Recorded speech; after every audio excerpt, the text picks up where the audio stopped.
Hi beauties, welcome back to the Bellaverse, welcome back to my channel.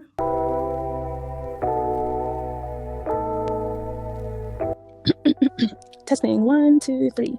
Hello, it's me. I'm here. Is this thing even on? I thought I would do a nice little sit down video, a little get to know me video. For 2026, I want to be a little bit more consistent, not to become like a superstar YouTuber, content creator, whatever, but to create a safe space for being myself. We are 10 days away from 2026.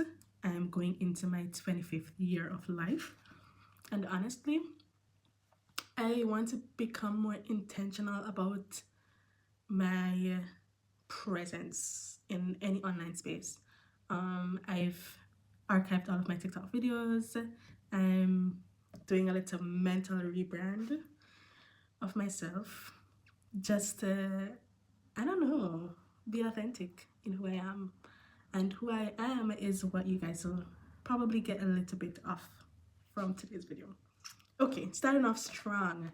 My name is Belusha Levy. I've always loved my name. I've always appreciated it for its uniqueness and its never-ending ability to give me room to stand out. Immediately, my name puts me in such a unique position, and I love it. Okay, first glance, how do you pronounce this? First glance, where's this from? First glance, I've never heard anyone have a name like that before. Beautiful, loved it. I've loved it my entire life. I've never been one of those people who are, a little bit weird about having a unique name. However, I think I only started appreciating my name and the uniqueness of it as I got older. Okay? And so for most of my life, my family had a nickname for me, and my friends or on social media, people call me Bella. And Bella came about in two different ways. Two distinct and two different ways, but it stuck. I've had the nickname Bella since I was 9 or 10. I'm thinking the earliest memory I have of it is grade 4 or grade 5, so 9 or 10. Okay? When I was younger, I read this book series. I forget what it's called, but I read this book series, and it surrounded 4 friends, and it was each friend had their own book. And the book that resonated most with me but was the book about Laura Bella Bergamotta. And you can tell it resonated with me because my very first email address, one that I still use today, but not for professional things, is laura.bella.levy. So Laura Bella Bergamotta was the inspiration behind that little name. Okay, Laura Bella Bergamotta. That was her name. I forget the name of the book, but her name was Laura Bella Bergamotta. And honestly, my friends also read this book and they're like, oh, you're so much like Laura Bella. You're so much like Laura Bella. And then I also remember I didn't have cable growing up, but most of the people in my primary school did. The upper middle class ones. I grew up there poor. Probably not as poor as most, but definitely not upper middle class. Anywho, some of my friends had cable and they loved the show Shake It Up. I don't even know what station that was on, but Shake It Up with Bella and Cece. Okay? And then the Laura Bella became Bella, and Bella just stick. And I'm kind of ashamed to say, I used to defer when people, oh, what's your name? Belusha. Oh, you don't have any name? Oh, you can call me Bella. And I just dismiss it. I'm very ashamed to admit that. So a lot of people didn't even know my name was Belusha. A lot of people I've met in a lot of spaces have never ever heard me refer to myself as Belusha. I've always just dumped down myself just to become easier to swallow. And honestly, I think I stopped doing that for two main reasons. Number one, I was watching a TED Talk from Chimamanda Ngozi Adichie. Love her and her work. And she was saying she realized that she was Black in America when she moved to America from Nigeria. Beautiful It's I think the TED talk was called "The Danger of a Single Story." You guys should definitely go and watch that. And she was very, I don't know, she was very inspiring to me, just because she she was saying people are pronouncing things like Czechoslovakia and all these long-winded names, but when they hear your name, they want you to dumb it down for it to become easier to pronounce. And that resonated with me. And what drove her point home, when I was 19, was I 19? No, actually, when I was 18, fresh out of high school, I did this summer job program called YSEP, Youth Summer Employment Program. I'm not sure if it's still a thing, but I did it. And I met Terry Carell for the first time, and her speech at that conference, we went to a conference for the whole summer employment thing, and her speech was about dumbing yourself down to fit into spaces that you don't belong. Why do I remember this? That was nearly 6 years ago, because I'm 24 now. So I was 18. Actually, that was more than 6 years ago, because I am 24 now, and that stuck with me. Because why on earth am I making myself smaller to fit into spaces that I'm meant to be bigger than? And so, except for the cases when it's privacy reasons, I've stopped telling people, oh, my name is Belushai, but you can call me Bella. My name is Belushai, and I'm very proud of it. Okay, so cat out of the bag. I'm 24. I'm about to be 25 in 2026. Honestly, I don't feel like it because the years have flown by, but that's what the birth paper says. That's what we're going in. One of the first things I like to say about myself is that I am a chronic complainer and I'm a pessimist. Do I want to be a chronic complainer? No, but I am. And it's something I'm working on actively, but it does exist. I am a chronic complainer, I am a pessimist, and my friends will describe me like that as well. I am not a glass half full kind of person, nor am I a glass half empty kind of person, but there's water in the glass, and it just depends on your perspective. Perspective is everything. I'm super into journaling, and I've been that way since I was a kid. I used to have diaries or dear diary moments, and then it evolved into me moving into bullet journaling. And honestly, I'm kind of outgrowing that now. And I wanted to move into scrapbooking, but my life was too boring for that. And so now I'm trying to get back into the dear diary moments. And I recently saw a TikTok about morning pages, and so probably I want to get into that. So I've always been into journaling and documenting my thoughts. I write a very thought-provoking blog, if I could say so myself. It's called Rose Colored Thoughts. You could check that out, please. And yeah, I'm a big journaler, and yes, now that I'm going into my 25th year, I am looking to become a dear diary person again. My main love language is words of affirmation. I am a sucker for words of affirmation. It's very important to me when people tell me how they think. Good, positive, yes, great. Negative, yes. I'm big on confrontation, especially when it's coming from someone else. You can confront me. Words have always been very important to me, and I feel like words stick.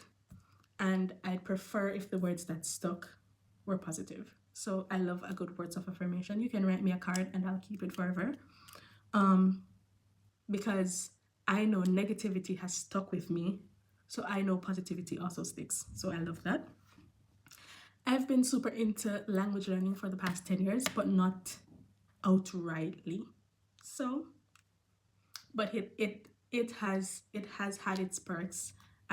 This is my second time in France, just because I was a girl interested in French, and I started learning it or pursuing it because I saw the importance of it, and also I loved it. And when I was in high school, I think sixth form, I wrote a paper, not a paper, an essay about how language learning can change the world extensively. That's the idea, and that paper has stuck with me because it can. Communication is one of globalization's biggest advantages. Like something that really emerged from globalization was communication, cross country, cross world, cross continent communication, and language learning is a real part of that. I am very interested in linguistics, and that's what I should have studied in university, but we'll get there. And the day I decide to do my master's, linguistics will be a part of it. I'm thinking about doing a short course in linguistics and language studies. I don't have the resources for that yet, but we'll see what 2026 brings. Words of affirmation are big for me, but I hate motivational speakers. I've always felt like motivational speakers just don't get me. You don't get me. Your opportunities and mine aren't the same. I don't know. I've always hated motivational speakers. However, I am very inspirable. Okay, you can easily inspire me. I am easily inspired, and I take nuggets from everywhere I go, every room I sit in, every space I've entered. I've left with something that stuck with me. All the graduations I've been to, whether or not they were mine, something that someone said stuck with me, and I've taken that with me. So I take gems from everything. I try to look back at all my past mistakes and situations, and I've gathered up a lot of gems that have stuck with me. So I hate motivational speeches, but trust, if I do happen on one, I leave with something. So I'm very easily inspired. I am an avid reader. I would say so. Reading was one of my only hobbies growing up because it was free. And my mom had a big bookshelf, and we lived about 2 hours, a 2 hour walk from the library. Well, it was like a 10-minute drive, but 2 hours worth of walking. And so every weekend I was encouraged, motivated. I was encouraged, told to go to the library. And so I was an avid reader, but I'm not a diverse reader. And I don't really read nonfiction, which is what I'm changing in 2025. I found a beautiful list on TikTok about nonfiction books that I can get into. And the best believe, I'm gonna indulge. I want to become a more diverse reader, reading stuff that matters, because I'm trying to take pride into what I consume, the type of media I consume, and so reading is a big part of that. Yes, I want to read the fluff and whatever, but I also want to read important stuff. So I'm open to book recommendations, non-fiction books that changed your life. Let me in. I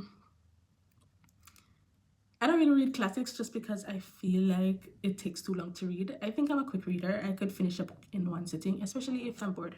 So between yesterday and today, I've read 2 books. They were short, fiction, hockey. But yeah. So I feel like classics take a bit of a time because I want to understand the context of what I'm reading. And so I'm propelled to research. And also I do make notes sometimes when I read. And if I see a word that I don't know, I have a note in my phone for vocabulary, and I write it down.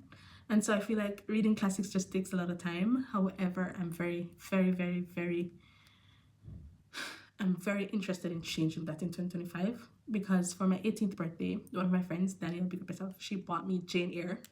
It took me 6 months to read. My birthday is in June. I finished that book in around December. Loved it. Beautiful. I'd read it again. But I feel like it took me too much time, and that embarrassed me a little bit. So now is the time to close the door on embarrassment when I'm trying to become and stay educated. I'm not really a music lover. A lot of people, how do you live without music? I don't live without music, but it's not something that, I don't know how to describe it. You know, when people are going for a walk, they have their earphones in, they're listening to music. I'm not that person. I've never been that person. I appreciate good music, but I could live without music. If there was no music in the world, I could survive. But you know, as I grow and as I evolve, maybe that will change. But I've never been super into music. I am big on friendship and connection. It's really important to me, the type of people I allow in my space. It's really important to me how, as I said, I'm really easily inspired. So it's very important to me how the people around me and the people I surround myself with, how they inspire me, how I learn from them. the type of connection we have. Very, very important to me. It's something that I would not give up. And I try to surround myself with positive people because I'm a negative person. So I want to be able to learn from you. I want to be inspired by you. I want you to push me to do better. And I'm very big on that. I dropped out of college. So I was studying to become a Spanish and French teacher, French major, Spanish minor. And while I loved it, I feel like I let two things cheat me out of that. Two things cheated me out of it. Number one, money. Maybe I'll do a story time on that. But there was this trip to come to France, and I couldn't afford it. I couldn't, and I something that I've realized about myself, I don't tend to dream big. My dreams are really, really, really small. Really, they're not mind blown. And you know, there's the saying, if your dreams don't scare you, they're not big enough. My dreams don't scare me because I try not to let fear creep in. So self-doubt has gotten me into certain situations that I wish I had the courage to step out of, but I don't. However, yeah, so two things cheated me out of it. Money, because I couldn't afford it. I couldn't afford to go on the trip. And so I said, you know what? Maybe God is saying, take a step back. And two, anxiety. I always felt like I was too anxious to be a teacher because I was prone to messing up, and education is so big to me. It's so important. It's this big mountain in front of me. And if I was messing up, that means I'm messing up people's futures, because believe it or not, teachers are so important for socialization. Teachers teach you so many things that are not on their curriculum, is what I want to say. I've learned so much from my teachers, and it's things that have stuck with me. Teachers teach you a lot, and I was scared of that. That made me scared. And so when the time for the trip came around, I realized I couldn't afford it. And I was like, you know what? I wasn't going to be a good teacher anyway, so I dropped out of college. At first it was deferment, and then I just dropped out. It's something that I want to revisit in the future, for sure. Because as I grow, I feel like I could be a teacher. And if I've ever taught you anything, please let me know.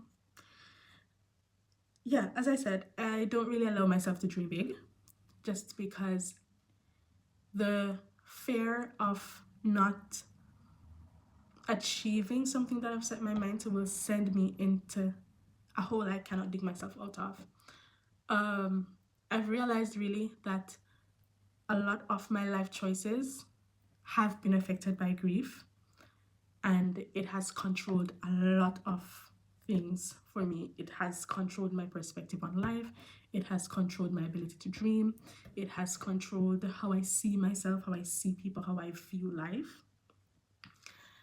And 2026 is the year I'm really and truly gonna put in the work to regain some of that control. I don't allow myself to dream big just because I don't want myself to be disappointed. I don't want to disappoint myself. And it's okay if I disappoint others, but disappointing me will send me into a hole I cannot dig myself out of. I am working on, I'm working on being okay in my enoughness as I am, but I also want to evolve and grow. I can't be the same person today that I was yesterday. It's all about moving forward and growing. And a part of that is trying to allow myself to dream big. So I'm putting this out there. Best case scenario, I am a diplomat. Okay. A diplomat specializing in Francophone culture and education. A diplomat working for a Jamaican embassy somewhere. A diplomat working for the Ministry of Foreign Affairs. Or a diplomat working in education to foster young learners. Yeah, that's something that scares me, but I like helping people. And it's something that weighs heavily on my heart. The fact that I don't really volunteer my time enough, and it's because I don't have time why I don't volunteer time. because I'm always on to the next big thing. I'm forever trying to just evolve.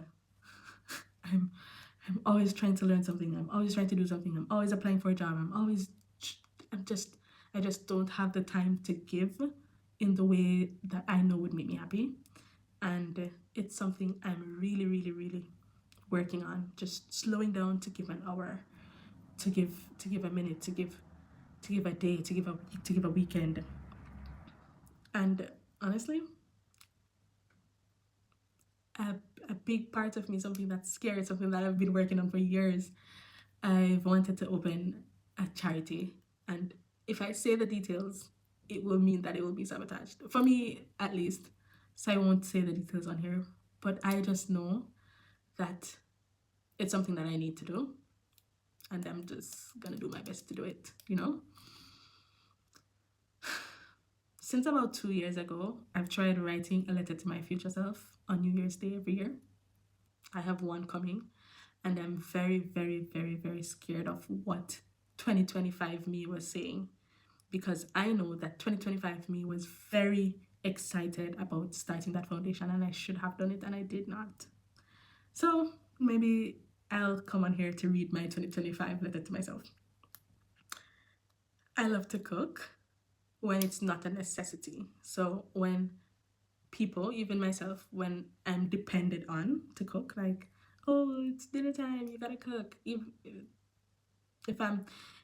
it's a necessity, if I'm hungry, for example, and I have to cook, I don't love it. But I love to cook, I love to bake. It's something that I got from my mom. And yeah, I love when I cook and people eat and they're pleased. However, if it's something that I have to do, then I just don't love it. But if I don't have to cook and I feel like I should cook, I do love it. I enjoy it. And also a big part of me cooking is being able to afford ingredients and being able to, to be in a space where I can freely cook. Because if I can't afford ingredients and it just cuts the vibes, And if I'm not somewhere that I feel very safe to cook, like not safe in terms of danger, but safe in terms of I am comfortable cooking and I have permission to cook, then it just cuts the vibe. I love to learn. How people, oh, I hate school. I loved school. I've only ever had one school experience that I did not like, and that was sixth form, and that was in the middle of COVID. But I love school. I've always loved school. And when I'm done with my first degree, I will definitely for sure go back for master's. And when I'm done with that, I'll probably do another one. And when I'm done with that, I'll probably do my PhD. I love school. I've always been a sucker for learning. Teach me something. I'm psyched. And if, as I said, I'm easily inspired. So if I see like a TikTok, oh, here's the certificate that you can do on Jamaican in me just came out. Here's the certificate. Here's the certificate that you can do. Oh, I'm signed up. I love learning. I'm a sucker for learning. I have this never-ending yearning to be educated. And that stems from a fear of losing use of my brain. I never want to become dumb. That's one of my biggest fears, to be dumb. And it's not saying that, people who don't have the full use of their brains are dumb, but with this current trajectory of social media and AI and all these things, and I'm seeing so many uneducated, unverified views and opinions, makes me scared. I'm scared. So I'm a sucker for learning, and I've always loved school, and I will learn. Trust. I'm always learning something. Right now, one of my 2026 goals. I don't really do New Year's resolutions and stuff like that, but I'm trying to set intentions. One of my 2026 intentions is education. Yeah, I'm always up to learn something. When I got my teaching English as a foreign language certificate, it's because I had just dropped out of school and I was bored, and so I did 120 hours. Yes, sir, I did, to become certified as an English teacher, in a sense. yeah, so I have this never ending yearning for passion and knowledge and, you know, education. Yeah, superstar at learning. I'm not always the smartest kid in the room, but trust, I'm interested. I've always struggled with acne. It's something that I was bullied about as a kid. It's something that I was insecure about as a teen. It's something that I've learned to live with as an adult. I know on camera it doesn't look like my face is doing the absolute most, but it absolutely is.